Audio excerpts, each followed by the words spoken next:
नमस्ते, मी योगेश कुटे. लेट्सअप खबर बात या कार्यक्रमामध्ये आपल्या सर्वांचं मनपूर्वक स्वागत. केंद्रीय गृहमंत्री अमित शहा यांचं महाराष्ट्रात कुणी ऐकत नाही.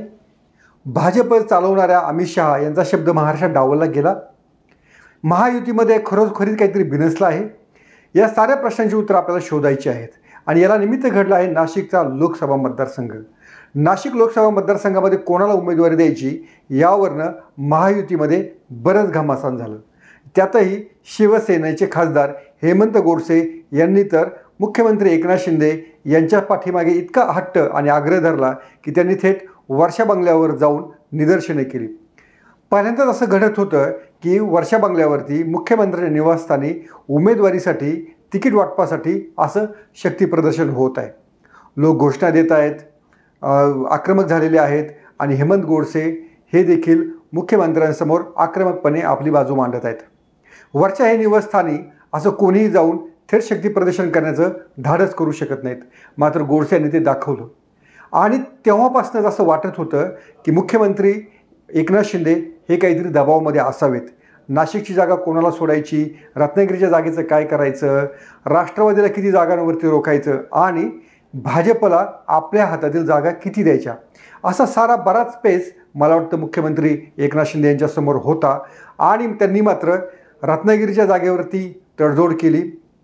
हिंगोलीतला आपला उमेदवार बदलला, यवतमाळ वाशिममधला आपला उमेदवार बदलला.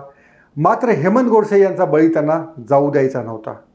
आणि या जागेसाठी मात्र केंद्रीय गृहमंत्री अमित शहा यांनी राष्ट्रवादीचे नेते छगन भुजबळ यांचं नाव प्रकर्षानं सुचवलं होतं.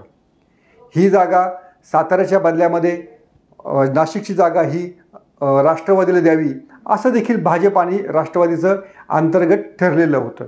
साताऱ्याची जागा राष्ट्रवादीला मिळाली देखील, मात्र नाशिकची जागा सोडायला एकनाथ शिंदे तयार झाले नाहीत.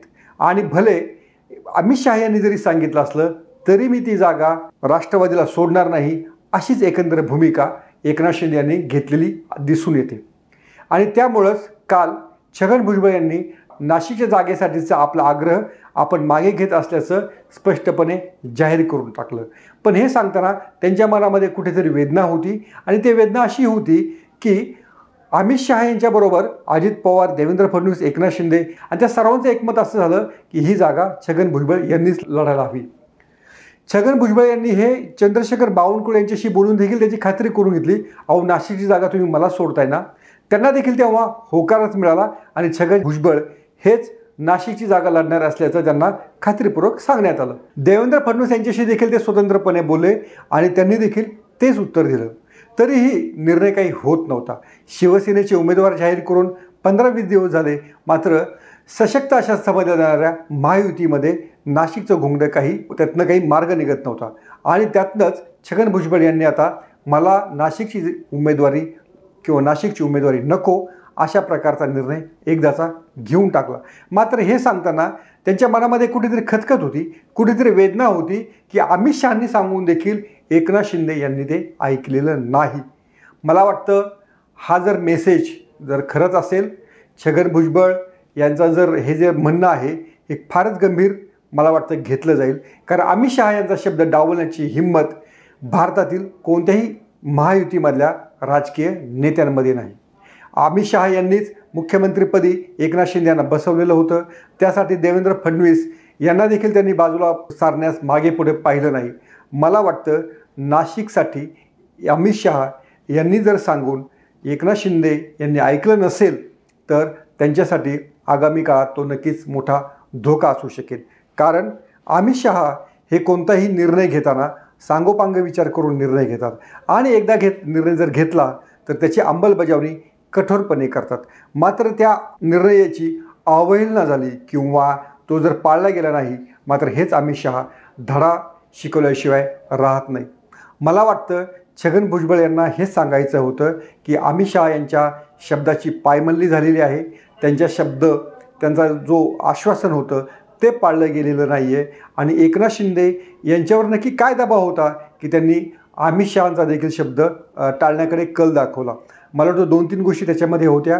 हेमंत गोडसे हे जे शिवसेनेचे विद्यमान खासदार आहेत त्यांची उमेदवारी कट होणं मला वाटतं हे शिंदेसाठी धोकादायक होतं. कारण एक असा जो त्यांचा साथीदार आहे की ज्यांनी त्यांच्या बंडात त्यांना साथ दिली, त्यांची उमेदवारी कट होणं म्हणजे आगामी विधानसभा निवडणुकीत देखील शिंदे जे समर्थक आमदार आहेत त्यांच्या मनामध्ये देखील किंवा त्यांच्या पोटात गोळा येण्यासारखीच भीती होती. जर शिंदे आपल्या समर्थकांना उमेदवारी मिळवून देत नसतील तर त्यांच्यासोबत जे आमदार आहेत 50 तर ते त्यांच्यासोबत आगामी काळात का राहतील ही देखील त्यांना भीती सतावत होती. त्यामुळं आपलं पक्षातलं वजन आणि महायुतीमधलं वजन टिकून जर ठेवायचं असेल तर नाशिकच्या जागेवर अजिबात तडजोड करायची नाही. मला वाटतं हेच एकनाथ शिंदे यांनी मनोमन ठरवलेलं होतं. त्यासाठी त्यांनी रत्नागिरीची जागा भाजपला देऊ केलेली आहे. रत्नागिरीचा खासदार शिवसेनेचे खासदार विनायक राऊत हे काही एकनाथ शिंदे यांच्यासोबत नव्हते. मात्र जे खासदार माझ्यासोबत आहेत हेमंत गोडसे त्यांना मात्र मी वाऱ्यावर सोडणार नाही असाच पवित्रा मला वाटतं एकनाथ शिंदे यांनी दाखवलेला आहे. आणि नाशिकसाठी त्यांना आता लवकरच उमेदवार जाहीर करावा लागेल.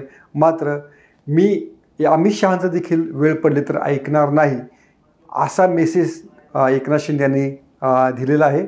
आणि यातनंच मला वाटतं महायुतीमधली जी तणावाची किंवा पुढे जी संघर्षाची जी काही बीजं रोवली गेलेली आहेत ती बीजं नाशिक लोकसभा मतदारसंघावर रोवली गेलेली आहेत एवढं मात्र निश्चित. तुम्हाला हा व्हिडिओ कसा वाटला ते आवर्जून सांगा. त्यावरचे कॉमेंट आम्हाला नक्कीच वाचायला आणि ऐकायला आवडतील. पाहत राहा लेट्सअप मराठी.